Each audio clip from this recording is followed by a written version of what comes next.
text is. I hope that you can take away some thoughts and impressions that you might be able to interact with in your day-to-day lives. So thank you again for having me, Protothon 2024. I'm really excited. It's my first time on this event, so thank you for having me. To introduce myself, my name is Missy. I'm Missy Yarbrough. I have been designing for quite a while, since 2003, thanks to the fantastic world of the online uh, web with Neopets. I have formally been designing for about 10 years. It's kind of wild to believe that I've been designing in such a professional space, because it feels like yesterday when I was trying to figure out how to break into the design industry. So as you can see here are some of my previous credentials at IBM, where I did 6 years working within the IBM Cloud support and documentation spaces. And then I also spent several years after my tenure at IBM at startup companies, including RapidDeploy, which is a 911 software dispatch and call taking experience, Pathrise, which I got the opportunity to help many people find their dream roles and jobs as designers, and most recently at Virtuix, where I was operating as a single team of one, working on a VR interface for gamers to interact in the VR space freely and without the need for constraints of walls. But most recently, I am actually a career coach at Careercoach.design. So if you're also looking out for feedback on that, I would love to help you out. But let us get into today's topic. Typically, when I hear people talk about real world scenarios, I often hear, UX most predominantly being discussed within the spaces of laptops, phones, tablets. Like, there's just so much output that we have that impacts on an interface level, and people are really attached to their Star Trek devices with smartphones, and that's totally fine. But I think sometimes we kind of forget that some things that in day-to-day actions we kind of take for granted.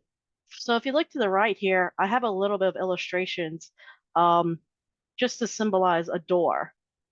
These handles here have no indication of whether or not it's a pull or a push, and it leaves us wondering, what is the intended experience for these doors? And if you don't know anything about this particular exercise, look up Norman doors. It's very fascinating about what people have dived deep into this space. Plus, if you haven't read up on Don Norman's book, The Design of Everyday Things, he has great references talking about how small everyday objects are designed with intention for a certain purpose. But today I want to steer clear of that space and actually talk about a little group called RDC World. And as you can see here, it's a hodgepodge group of 7 individuals. They are mostly known within YouTube space, with 7 million subscribers currently. But ultimately, these are a group of friends that really love making comedic skits, and they had a dream and still have that dream to unite fellow nerds that look like them, and resonate with their attitude. But RDC World stands for Real Dreams Change the World. And as part of their goal and initiative to bring like-minded nerds together, they initiated this event called DreamCon. As you can see here, this is photos from DreamCon. For a little bit of backstory, I was actually not, I had no idea who RDC World is. I'm not like really gravitated towards content streamers or content creators, I should say, online. But what really drew me to this event was the fact that my fellow friends were so ecstatic to see their favorite creators like host their own event. And because of their enthusiasm, I was like really excited to see why they were excited. And when I showed up, I was completely wowed, because I've been going to conventions for roughly uh, about 12 to 13 years, and I've seen a lot. I have been to a number of anime, video games, and comic conventions, and I think that the idea of allowing a space for people to come together and celebrate their excitements is just a really unique um, and heartfelt experience to be able to connect with others that are often sharing similar feelings, similar excitements, especially if you might be um, just reminiscing on movies and music. It's just really warm and tender to the heart. So, as you can see here, this was like a few of the captures that I took from the event. And at the very bottom, it's actually the entire room experience. What was happening was that it was a dodgeball game. And that little room maybe had 500 people. And so 500 people, we all gathered at Waco, Texas in 2008 and said, wow, this is so like cozy. Oh, it's adorable. And up here in the top right, we have like indie wrestling and people that really get into the storylines and getting really invested into their personas because of the love of being able to perform human achieving feats. But I also want to call attention to the history of DreamCon because it merits a very interesting trend. So typically, um, conventions take a while to distinguish themselves from the market. And when I mean a while, I mean that one of the largest anime conventions, but the longest running one, ACON, took at least, I believe, 10 years to get to 15,000 attendees. Obviously, times are a little bit more um, built these days to where marketing and social media really helps out with that growth and expansion. And as you can see here, I think roughly 800 people were at the 2018 event that I referenced earlier. Um, I don't assume everybody was in that dodgeball room, so it's really cute to see how it's gone from 800 people to 20,000 people, and probably more technically, within 5 instances of this event. And so, as you can see here on the scale, like we're dealing with exponential growth and scale issues.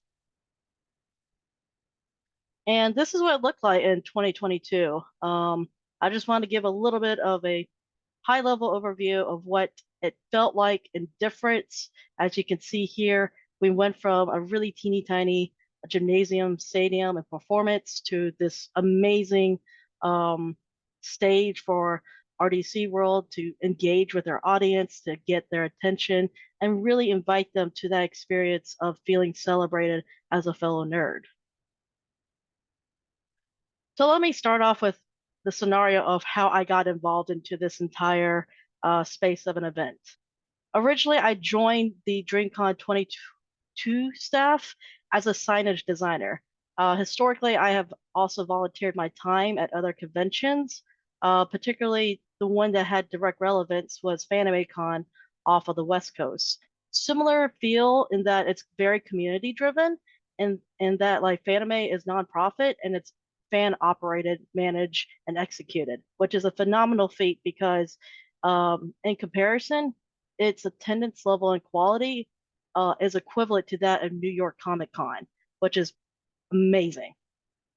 Um, I also joined the team with the understanding that wayfinding around the convention had been previously a super frustrating experience. Nobody knew where anything was, and for at the time, uh, 2,400 people to be lost, that's 2,400 people that do not get to experience the joy and fun of the convention itself. So my goal was to actually help attendees find their way around DreamCon, except one big problem. Um, we didn't have a budget for signage. It turns out later into the months as we developed the plans and the budgeting, I wound up becoming the exhibit hall coordinator, primarily because for whatever reason, the originated exhibit hall coordinator no longer responded to correspondence, and that left a vacancy.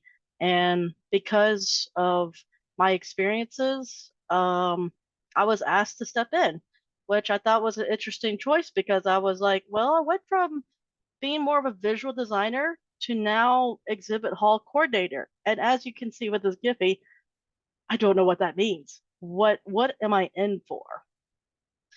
Well, the good news is I can use the design process to help me out with this fantastic problematic space. And with the design process, I start off like I do in any other problem space, and that's to really discover and to understand what is it that I'm dealing with. So in this case, for DreamCon, I really just began more or less an audit, collecting as much information as I could to understand what is the as is scenario. So I would ask questions from stakeholders around the existing team of like what was the previous pain points that they were having with before, um, and what else could be done in this current instance to help make it a better experience for our attendees. So the idea of it is to dig into the past so that way you can inform the future. Additionally, in this step, feel free to challenge assumptions because as the new person to the team, you have that power of ignorance. Where ignorance might sometimes be really dismissed, I think it's a great um, position to re-clarify expectations as far as, hey, is this something that we can actually do? Oh, we can't? Why is that? And from there, we can really start clarifying our understanding of what we're stepping into. And furthermore, with talking to people, um, digging into that past is just ask questions to everybody involved that can possibly be impacted. So for this current scenario, I really took time to engage with the convention staff members to understand what were their main issues. Um, Organizationally, they had issues with logistics, with execution, a lot of variety of experiences in the staff members, understanding of how a convention and event is ran and prepared for. And on the vendors and artists alley side, um, there's a variety of different audiences within that space I had to keep in mind. There are what you would call very established merchants and businesses. These are like your um, Nintendo, the big brands. They have their operations more or less down to refined science. However, on the other end, you might have somebody that's starting off new into the convention space and they want to break into it. And this is their first experience as an artist selling their merchandise, and they are super nervous. So I wanted to be very mindful about how I'm engaging with this variety of people as I'm considering these design factors. So taking time to analyze the relationships that I'm working with here, and then ultimately validating problems. What problems was DreamCon having? Well, in the 2022 instance, it was that they had not had very organized communications because it was a little bit delayed. And by the time that vendors and artists could get to a point of understanding, it was often very last minute and very confusing updates. So updates, and then vendors were just keeping track of their emails on top of their other obligations. And before I move on, I also want to note that often um, these vendors and artists, they often are traveling around the country at least 40 weeks of the 52 calendar weeks a year. The reason why is because there's different types of events in which they might be vending, and they differ greatly from a brick and mortar approach because they are obviously having to do a lot of expenses for travel, for gas, for badges, for hotels. It is a complexity of considerations. So whatever we can do as a convention to make that process much easier on them, the better rapport that we can build with them for the long term. Which leads me to the goal to promote the long term success and revenues of numerous businesses and organizations in a space that celebrates their cultural nuances while driving increased trust within the organization of RDC World. This is also another caveat for this convention, is that because RDC World is helming DreamCon as the owners and leaders, their reputation really rides the line on the forefront. Versus, I don't know who the owner is of New York Comic Con, San Diego Comic Con. I have no idea. But because they are putting their brand as a group and organization at the forefront of this, they drive a lot of risk in that if this event goes poorly, they might become an online internet meme that goes viral and become the next ball pit con. So on to the next step to avoid this hazardous path. We go into gathering our constraints. And for this, like, I really take a step back to factor in considerations that are specific to my presented problem.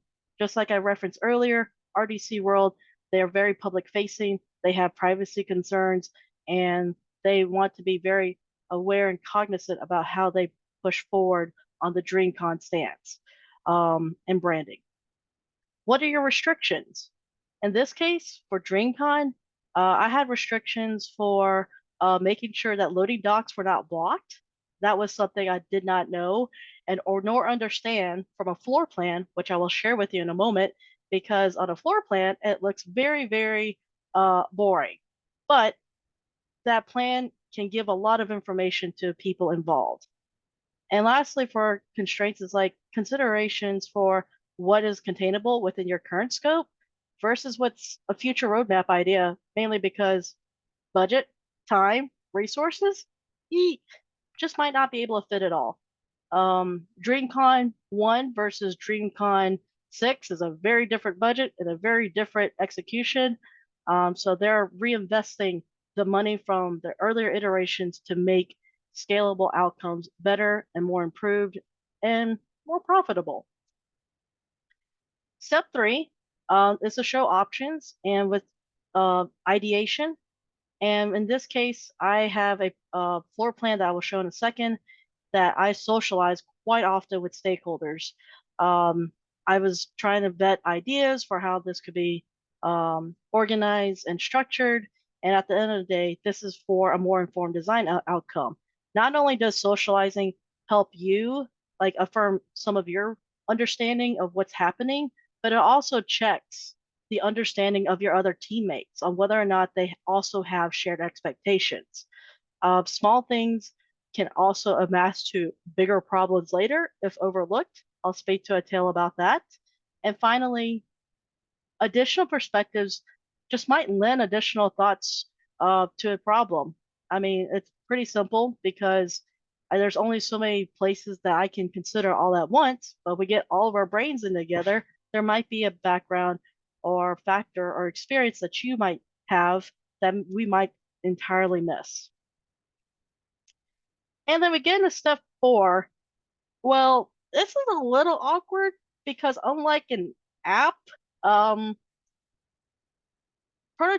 can't really be done with a live event. So we wind up just more or less playing role play exercises, running through different scenarios and walking through them. So for instance, if we have a case where we have security trying to usher guests behind the scenes, do we have the routes to do so?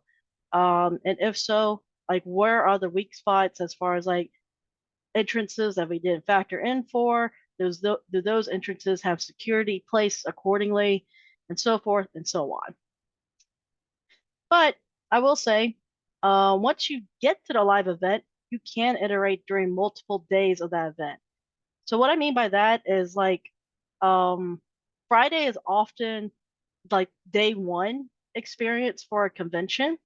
And during day 1, that's usually where your audience members and your attendees, they're trying to figure out where are things, because I'm going to be here for the next 72 hours potentially, and I need to figure out where I'm going to get to the things I want to attend. So for example, a lot of the group here has put a lot of effort into ensuring that the Zoom link is socialized and is clear for people to access.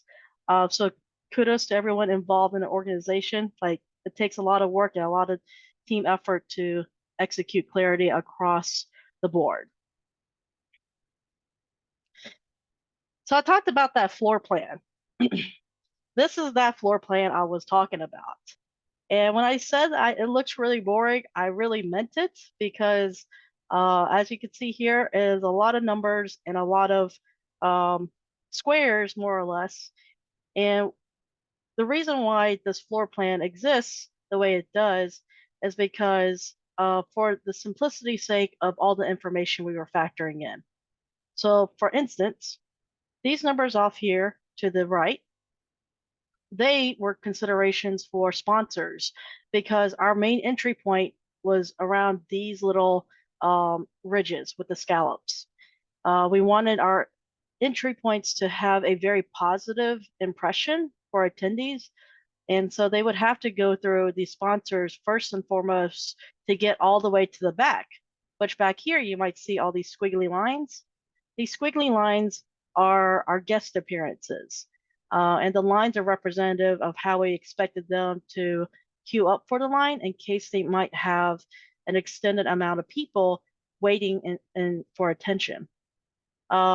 These are over here are a couple of extra booth considerations for other needs.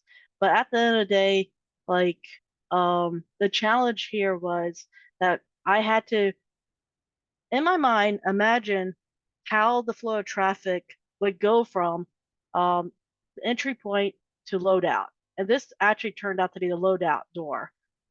This was also a loadout door, but I didn't quite know that until I got to the venue. If you can check the venue out, please do ahead of time so that way you can best prepare accordingly.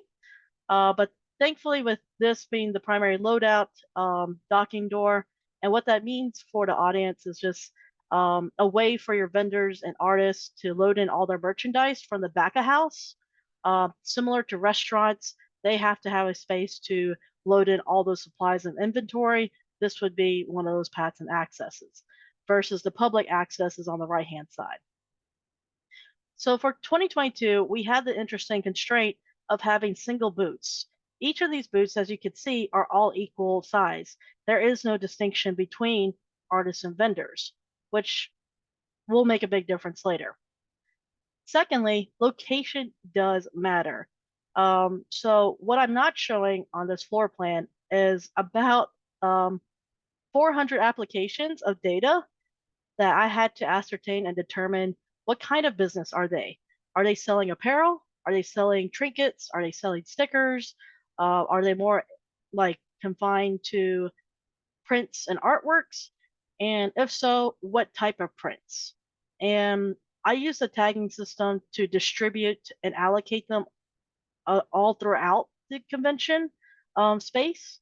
So that way, the flow of traffic theoretically would allow attendees a chance to go through and see that there's something new every other booth space.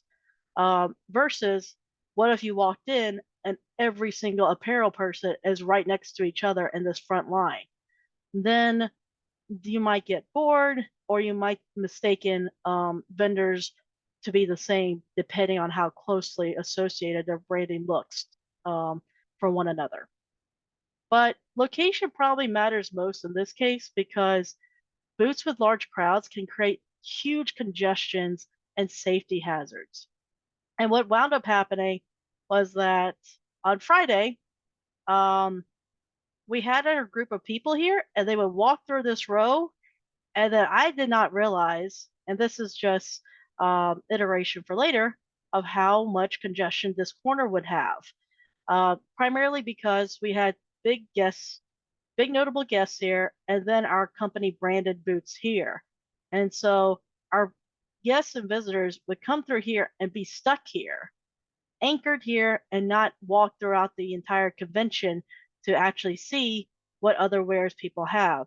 So if I were to do a heat map on this, you would see that the concentration would be very heavily emphatic over here and very like dispersed in this corner. And that leads me to the floor plan constraint for guest line 3, that not all talent will have the same number of guests.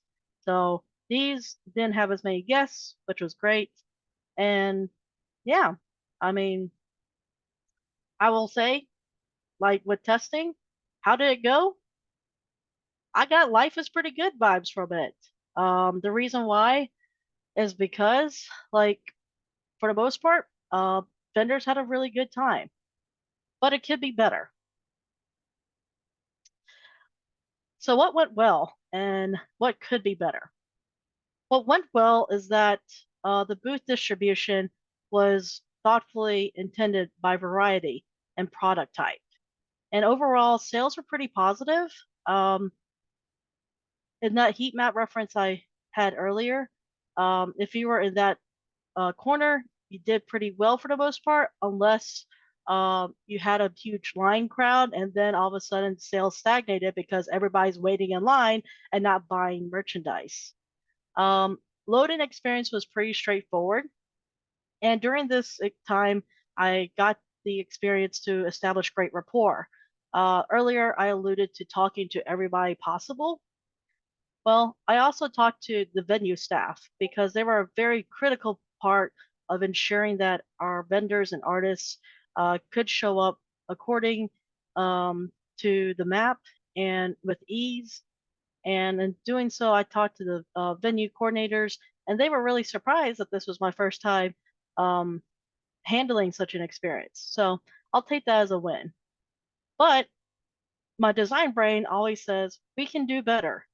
One of the things that I noted in the feedback that I gathered from vendors and artists is that some of them didn't perform as well because the attendees just didn't resonate with it. So, for example, um, for any introduction into the world of anime, there is a like genre of anime that I like to ask people, like, what do you typically watch in your day-to-day daytime television shows? You like horror? You like supernatural, suspense, thrillers, mystery? Perfect. There are different genres in that for anime. However, if you might have a crowd that's very focused on Dragon Ball Z. Um, Matching them up with cute bunnies and merchandise doesn't necessarily translate to a convertible sale. So this was my first experience of understanding DreamCon from a consumer level and understanding that the audience of DreamCon tends to lean more masculine in that sense. Like they really strive for um, a lot of merchandise with very edgy aesthetics, things that feel very independent and resemble strength. Because at the end of the day, that's what I think about when it comes to a lot of the shonen titles, which are curated for the male audience in Japan. Additionally, what could have also been better was communication with other teams because the lines for guests got really challenging at some point, in that we did not prepare roped off line access. So that way, the people waiting in line had a clear understanding of where to wait in line. And additionally, signs for end of the line. That is often a measure that other conventions do. I wound up having to create this big old sign for someone to hold at the back of the line during the convention, so that way it would at least serve as some semblance of um, a marker for people to know where to stand. Which leads me to my third point: signage and wayfinding suffered, which is no surprise since budget wasn't allocated for that. But yeah, I mean, I will say this was a major glow up from the first year overall. We went from 800 attendees to 6,000 in 4 years. That is a pretty big feat of scale for most conventions. That would take at least 8 years. But due to social media being a powerful marketing tool and agent, we can do a lot by bubbling up people's excitement. So it brings me to 2023. It's time to iterate. And once again, the design process. But this time, I get a full year to participate and become more involved in the planning. instead of just 4 months. Because I also forgot to mention that when I was asked to step in, we only had 4 months before the event to execute on it. So from 6,000 to 22,000 attendees. You might wonder, well, how did I get these numbers? Well, that's because they're sold out shows. Every single ticket is more or less accounted for, and the extra 2,000 attendees, that is probably from other spillover of other attendee types. It was a little bit of an interesting weekend because we had 6 metal detectors for 22,000 turn. I turned through the event, so that is a lot of wait line. Also, I forgot to mention, we had a new venue. So these are all different interesting challenges within a real world user experience problem. So going back to another floor plan, this time it's a little bit more vibrant, and you can see that there's a little bit way more happening here. I have this color coded to essentially denote certain indications, which I have not labeled. My apologies to everybody. But more or less, the vendors are established businesses. And once again, they likely are going to have bigger budget to allow for those bigger spaces. So these became a lot more costly. Whereas the artists, well, instead of having that nice 10 by 10 booth that they had in the previous year, they now have these little shared table spaces. And as you can see, like it's a big reduction from this to that. To add to the design complexity, I also now had to factor in multiple space and assignments. Because depending on the vendor, they might ask for a double booth. And what wound up happening in my design decisions was to end cap these little pods if they were a double booth. So that way it created a little bit more open sense of walkthrough for convention goers. I also got another big factor, sponsors. Also the reason why this big old square of a Tetris piece exists right here. They want to make that positive impression, and they want to make it big sometimes. And in this case, I had to ensure that they had the appropriate space to allow for that impression. And yeah, but we went from 6,000 to 22,000 people. Can this room like fit it? I mean, at the end of the day, it was my challenge here to design the space to facilitate people's natural motions and movements. And that includes going through the food court here, the guest area here, and then hopefully people will be able to find me up here. Okay, so what wound up happening was that there became a lot of chaos during this convention. You can see here, these are some of the behind the scenes where there's big gaggles of us as staff members trying to figure out how to more or less escort big groups in a very fashionable, concealed way. And like it became pretty arduous and challenging because we were understaffed. So I'll just kind of cover this bit here right quick of what went well. Booth sales were exceptionally positive. 40% of our vendors and artists sold out of goods, which was absolutely wild. The floor plan accommodated a lot of pop-up needs. For example, I all of a sudden was faced with a 400-person line on Friday. I was not expecting that.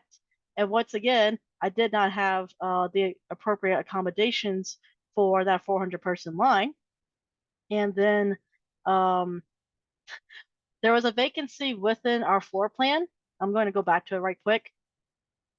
The vacancy wound up being around here. For whatever reason, the food court did not place down as many sitting spaces. And a little fun delight happened.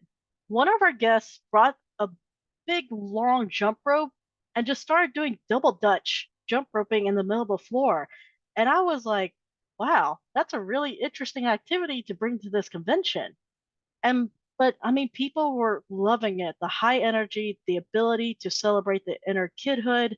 It was pure magic to see and come to life. Now, you might wonder, where in the world did I put that 400 person line? What wound up happening was that they wound up lining up all the way to here. So they were all the way lined up, all the way to where we were sitting at the booth here for this much. So that is over half of the exhibit hall of people just waiting in line for one person to show up or two. Had that placement of this booth not been here, then I could have actually created more problems for myself. Because if it were anywhere here, I have no idea where that line could have went because it was just such a challenging space for that line to naturally progress. But to go back to the slide, things that could have been better from this experience was factoring in that there could have been additional load in time. That booth that I referenced earlier with 16 spaces, they were building forever. They came into the place as early as they could, and even with a staff of like 8 people, they were building that booth real time, and that took a long time to break down. And with load and experience, you might think, oh man, how bad could it be? Well, think of it as if you're in a TSA line, except you have your car to deal with and about like maybe 10 crates of inventory and goods to also load in. But you're not the only one in that line. You and perhaps maybe 80 other people are also queued up to enter this place. So that became a little bit of an unexpected experience where I heard that our vendors were often waiting up to 2 hours just to get in. And so I found that to be a really excruciating pain point for us to improve on for 2024. Additionally, we were shockingly understaffed. We had over allocations, but due to the weekend of, a lot of people had sudden cancellations, and that often meant that we were just running coverage for a lot of different areas. In my case, I I devoted perhaps 60 hours over 4 days. So if you break that out, that's about 15-hour days throughout the convention experience. And I happily do it over again because I got to engage in a lot of weird random side quests, helping our vendors, uh, establishing rapport with companies such as State Farm, with Nintendo, different sponsors, just making sure that their experience was as best as I could have it. But then I would also find myself in very, very weird side quests where I was expected to um, figure out a way to hide our guests so that way he could shop through the convention experience in peace. Because my staff members were convinced that if his arms or his face were visible, that he would be mobbed and swarmed. And that's the reason why you saw that previous picture of um, him over here. That I just happened to have a mask in my car that I threw in my vehicle for the day and was like, maybe I'll get to wear this because maybe I'll have time. Haha. And then I found a jacket that a vendor had given me. And this is what we used to conceal his identity and ensure that he had a great time during that experience. So, I mean, sometimes when you're doing these big systemic boring things and like floor plans, it becomes like a weird menagerie of memories throughout the weekend, depending on what pop up problems arise. Whew. I think another pain point that I had during this experience was the management tool. So earlier in this share, I've discussed a little bit about the idea of managing hundreds of applications, all that data, all within a spreadsheet. Now, imagine manually having to ensure that information is up to date every single time somebody has to make a change to their email address, to their phone number, to something, it doesn't matter. But now you're responsible for that instead of having a system that's designed to allow people the agency to change information at their whim, and that information still remains accurate on both ends. So that was most of my pain point, was having a better tool for communication and managing all that information. And lastly, this is a last pain point of just the signage and wayfinding. Uh, we just had the constraint of no budget life again, and sometimes that is often an issue you'll find in day-to-day work life, is that prioritizations for certain items um, won't get visited until later, until the time calls for it. I am happy to say we do have budget for this year. So the primary takeaways from me sharing about UX in the real world is that we can prepare all that we can, but sometimes we simply have to go forward with our best calculated ideas. But regardless, like, respond to the call of change, to remember that you're solving problems and you're helping people by solving those problems. User experience design can be really applied to the real world more than one may realize. I like to often use the metaphor and analogy of being a good host to people. Thinking about when they first enter your event, your home, party, whatever, social function. How do you want them to feel? Do you want them to feel welcome, to feel oriented? And if so, what should you do? It would probably help to welcome them, meet them, and greet them. And if you don't know their name, ask them for the name, share yours, and in kind and in turn, um, welcome them to the experience, whatever that might be. Show them around like a good onboarding experience. Give them some idea of what they can do around that event or space, and then let them be themselves and see how they engage with it. And ultimately, if you want to get better at being a better host, do it again and get feedback every single time. I find that thinking about it in a little bit more comprehensible spaces and scenarios like that makes it a lot easier for me to think that I'm designing even when I'm not uh, in Figma or I'm not at work. And ultimately, I think that finds itself for better outcomes and experiences. Remember that, within this space of design, we are stepping forward to solve problems when others may shy away from them. And I think that this is something that sometimes my imposter syndrome gets to me, and I'm just like, oh man, like maybe I'm not good enough for this. I'm not doing my best. And being human, as we all are, um, things ebb and flow. Things will change. Things will shift. But always step forward and ask for help, because it's such an interesting space of the world that we live in. We have so many tools at our disposal. There's just no way that we can fathom all of this in one singular comprehension.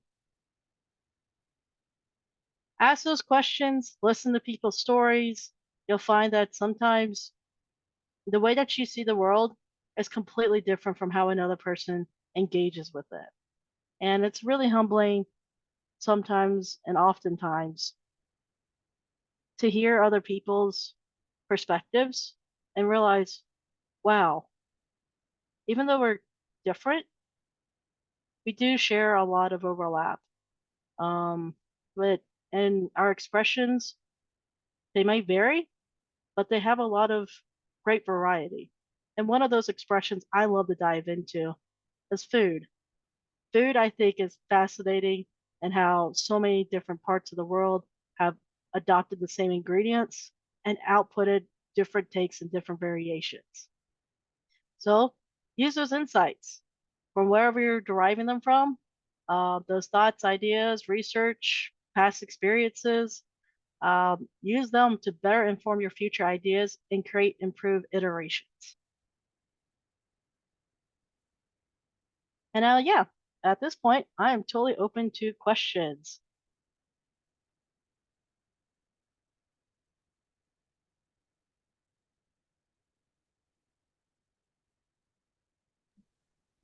Okay, seems like there's a question in the Q&A. And the question is, what design did you do with Neopets? That is a great question, and I don't think I've ever had anyone ask me that. Um, whew.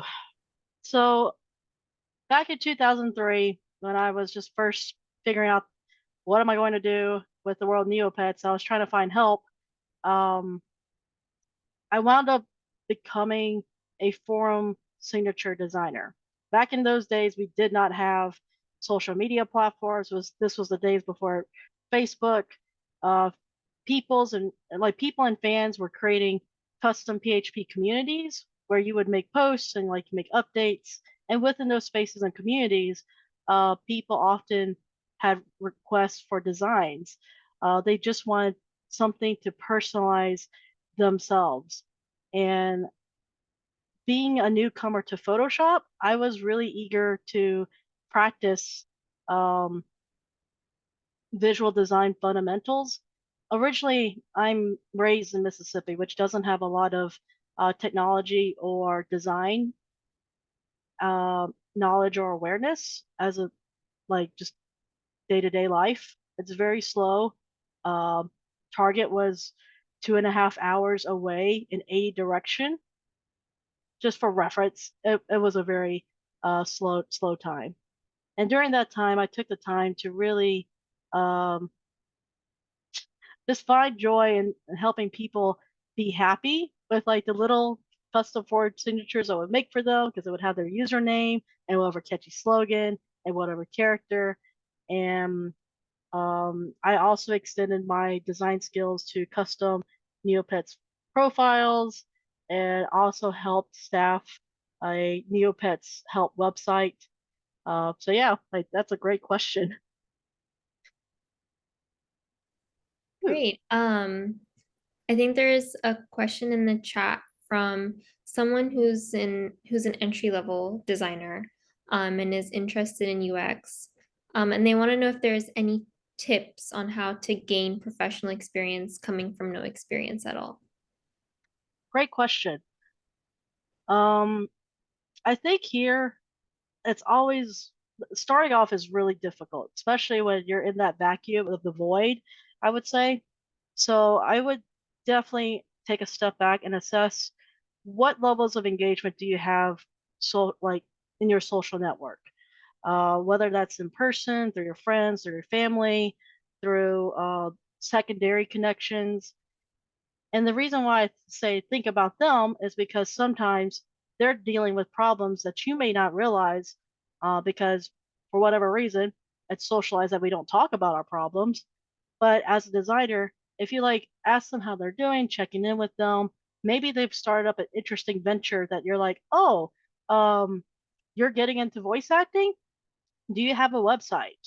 Um, can I like design that experience for you? Design that portfolio?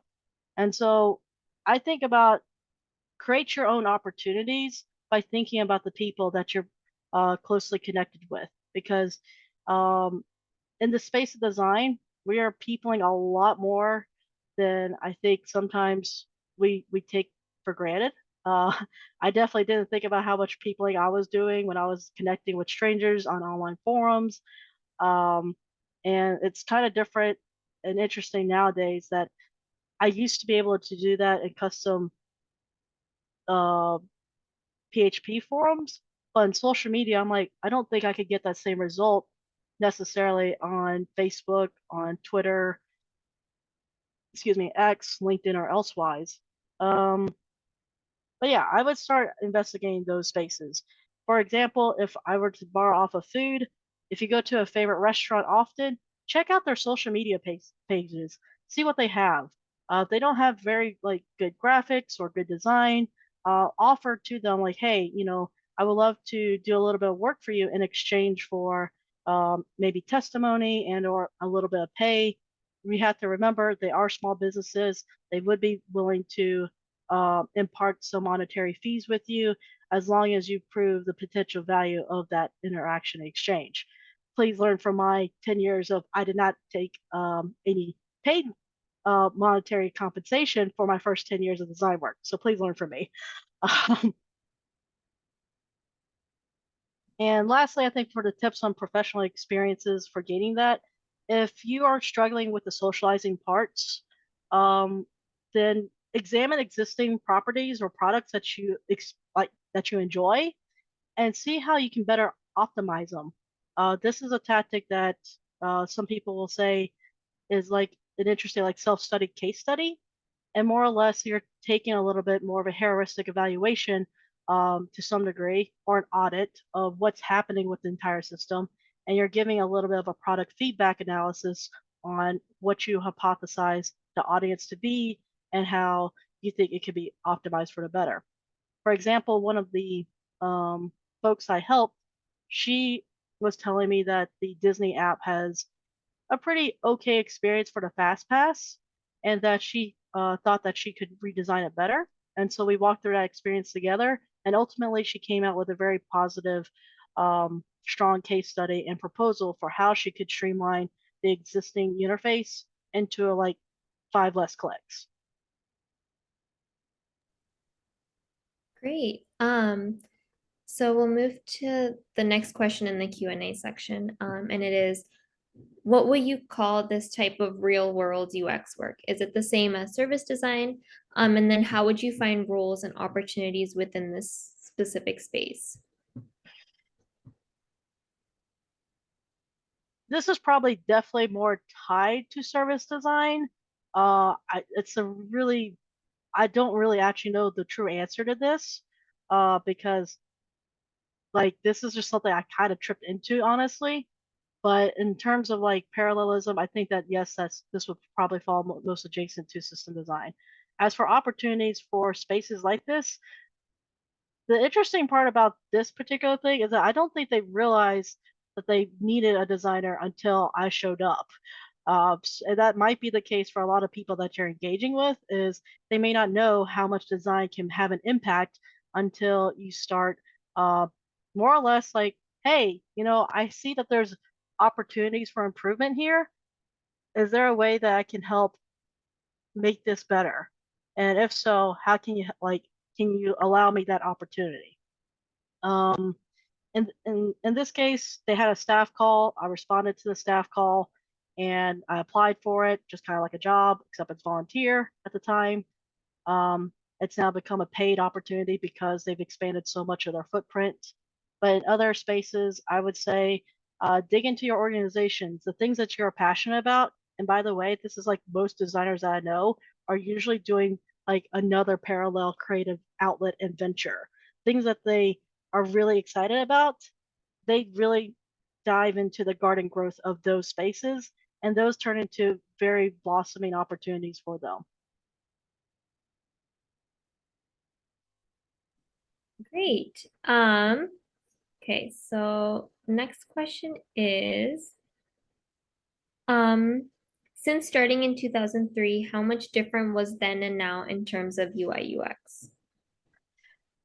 Ooh, um, from my impression of 2003, well, there wasn't much standardization on HTML and CSS, so there was a lot of wild, wild west things happening. You might hear that MySpace customizations had music playing on auto. You had custom cursors everywhere. Marquees were just a hot thing. UX was very much exploratory back then, and I think like big idea space and no constraints or restraints, I should say. Versus now, I think that because of the prioritization for better accessibility, better performance, better security, that has reduced the expansive thoughts for creative, um, I guess, tinkering, but it's also optimized those tinkerings to output much more effectively. So, for example, CSS animations, I'm just wowed by the execution of them now compared to 2003 when I was struggling with GIF compressions. I think UX has also changed a lot in the sense that the awareness of it and the advocacy has exponentially increased over time, especially during COVID. I think when we were all forced to shift our behaviors during that time, that we had to explore other options, and a lot of digital dominant skills like UX became a very big playground for a lot of folks as a viable option for a future. Now we're in this interesting space of where do we go with UX and how can we apply it forward with so many new faces in the space? Yeah. I think we have time for maybe one or two more questions. Um, and then, okay, so the next question is from Flora. How does one go about entering in the field of improving wayfinding in convention as a designer? Great question. Hmm. So I think with signage design and wayfinding, it's anticipatory thought of where's your driving point of traffic and where do you expect them to make a decision at certain paths of that journey. And when you're making a decision, they likely are trying to make a decision on where to go. So in that floor plan I illustrated, an entry point is pretty definitive that they will have to like step in and be like, where's the booth that I'm trying to find my friend at? And then they'll look for that signage for guidance. Um, that's on a smaller scale, like specific level, whereas the bigger signage signs you can have big banners to just show the general direction of where a certain space and allocation is at. Um, and then with testing, I would say if you have the opportunity to walk through the venue yourself, even though the actual um, like placement of the boots may not exist, having just spatial awareness helps you kind of understand um, probable placements as a whole because it's really hard to imagine something when you haven't experienced how big is it? How small is it?